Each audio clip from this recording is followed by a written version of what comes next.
গত 12ই মার্চ ত্রয়োদশ জাতীয় সংসদের প্রথম অধিবেশন শুরুর পর 2 কর্মদিবস পেরিয়েছে।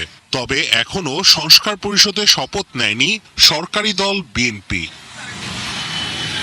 শুধু সংস্কারের বিপক্ষে নয়, গণভোটের বিপক্ষেও বিএনপির অবস্থান স্পষ্ট বলে অভিযোগ করেছেন এনসিপির আহ্বায়ক ও বিরোধী দলীয় চিফ হুইপ নাহিদ ইসলাম।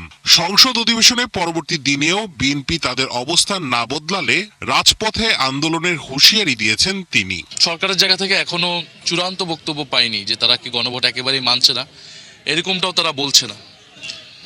তারা নানান ঘুরিয়ে পিছিয়ে কথা বলছে। আমরা হয়তো ঈদের পরে পরবর্তী অধিবেশনে তাদের কাছ থেকে আরো স্পষ্টভাবে জানতে চাবো যে তাদের এই গণভোট বা গণরায় নিয়ে তাদের অবস্থান কি। তাদের চূড়ান্ত অবস্থান আসার পরে আমরা আমাদের চূড়ান্ত অবস্থান ব্যক্ত করব। পাশাপাশি আমরা রাজপথেও এটার পক্ষে জোরালো অবস্থান তৈরি করব। তার আশা, সংস্কারের পক্ষে অন্যান্য রাজনৈতিক দলগুলো রাজপথে তাদের পাশে থাকবে। কোন দল এই আন্দোলনে পাশে না থাকলে এনসিপি একাই আন্দোলনে যাবে বলেও সতর্ক করেন নাহিদ।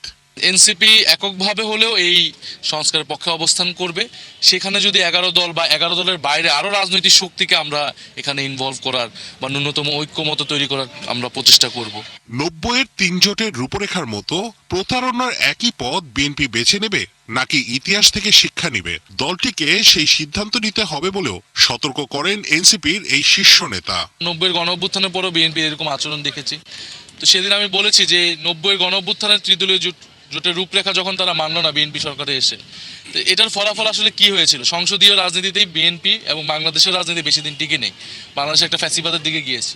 ফলে বিএনপি কি ইতিহাস থেকে শিক্ষা নেবে নাকি ইতিহাসের পুনরাবৃত্তি করবে, এটা তো বিএনপি কি সিদ্ধান্ত নিতে হবে। লড়াইয়ের জন্য প্রস্তুত থাকতে নেতাকর্মীদের প্রতি আহ্বানও জানান এনসিপির আহ্বায়ক।